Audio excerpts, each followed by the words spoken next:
Good afternoon guys, Monday, alas 5:30 na ng hapon. So bale, pang Martes ko to na vlog. Pero ngayon kasi, since Monday, papakita ko sa inyo kung ano yung mga preparation ko bago ako papasok sa trabaho. So this is not the normal routine talaga kasi nga, hindi naman ako pumapasok on-site, naka-work from home ako. Pero normally, bago ako pumasok sa work from home, which is like an inches away from my bed, dito lang naman. So ang ginagawa ko, 15 minutes bago ako pumasok, tsaka pa lang ako gigising. Pero ngayon, iba dahil Monday, hindi nga ako alam mo yun, yung galing pa ako ng weekend, hindi yung body clock ko talaga in transition pa. So ibig sabihin, dapat matutulog pa sana ako ngayon. So buong araw hindi ako natutulog, nakapanood lang ako ng TV. Baka mamaya aantukin ako ng bonggang-bongga. Ganito talaga normally ako kapag Monday, talaga nag-change ako ng body clock kasi nga from weekend, binabalik ko sa dati yung buhay ko, yung araw ko, ginagawa ko na talaga siyang araw. Yung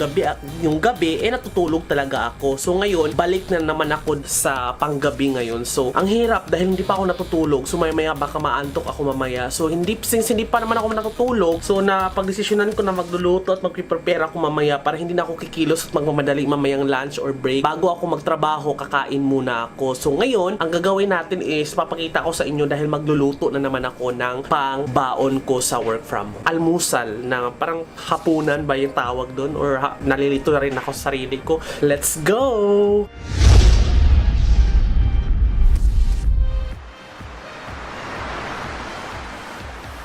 Ang lulutuin natin ngayon ay ginisang pusit. Unipack po siya. So magpe-prepare na tayo ng lulutuin natin.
Siguro guys, nagtataka kayo kung bakit kahit malaki yung sibuyas, konti lang naman yung gigisahin, diba? So kahit malaki yung sibuyas ko, inuubos ko talaga yung buong bilog. Kahit pwede mo namang gamitin yung kalahati sa next.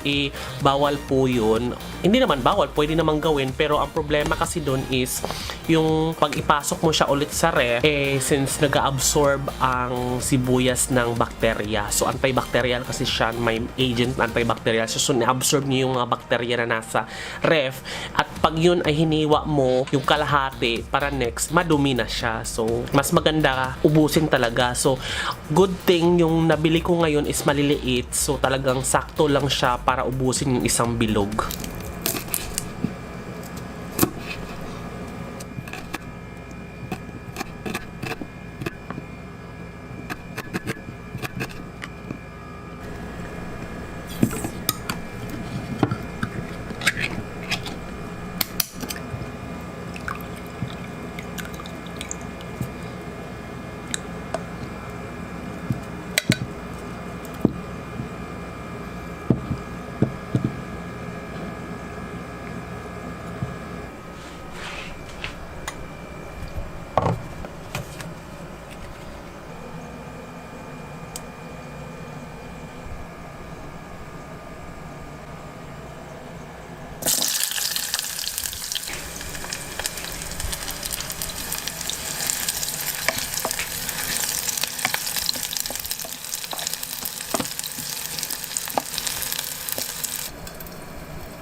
Ngayon, gagamit tayo ngayon ng chili sauce.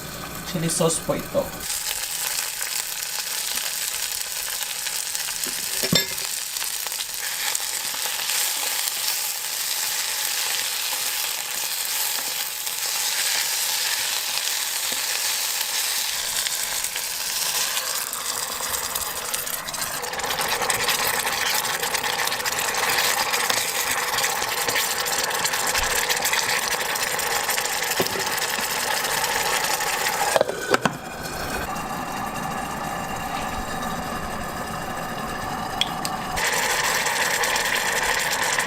Lalagyan natin ng konting pineapple juice. Konting-konti lang para merong konting tamis.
(6:25) na guys. So, kailangan ko nang maligo dahil after ko maligo kakain na ako ng hapunan at magtitimpla rin ako ng kape para gising na ako buong magdamag. Maaga akong papasok ngayon dahil may meeting kami. So, 2 hours na mas maaga dahil meron kaming meeting. Antok na ako dahil Monday. Water heater.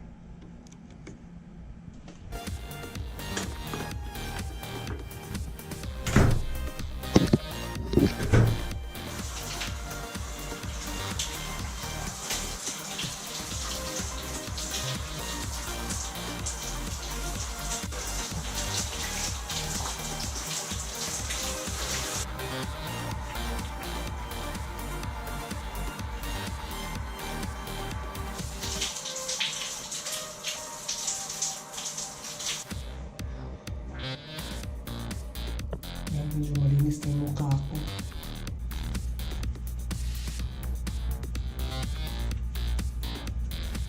Medyo okay ang work from home dahil tipid sa damit, short lang at saka pang bahay lang talaga. Kaya konti lang yung labahan ko, magdalawang buwan na konti pa lang talaga yung labahan ko. 2 buwan na yan.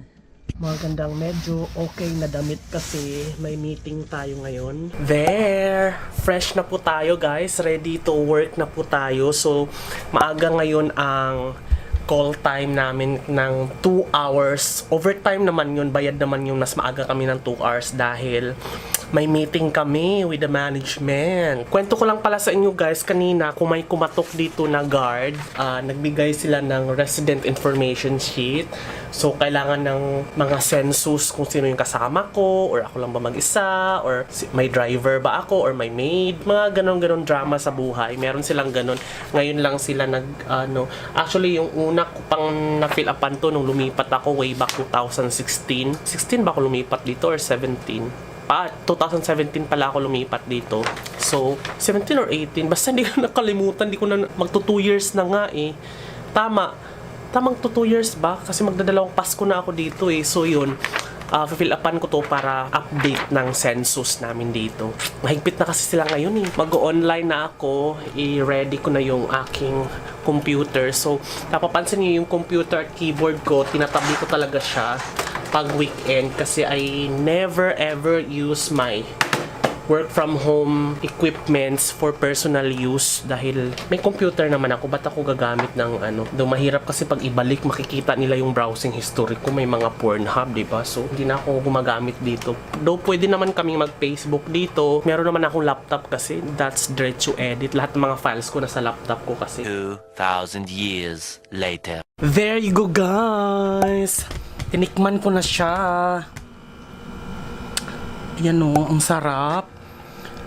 Actually, patsamba lang talaga to. Ang sarap, nilagyan ko ng pineapple, na medyo maalat na matamis, na nag-aagaw yung anghang, tamis, alat. Tapos malinamnam siya dahil may butter. Sarap. Kain. Sarap talaga, promise.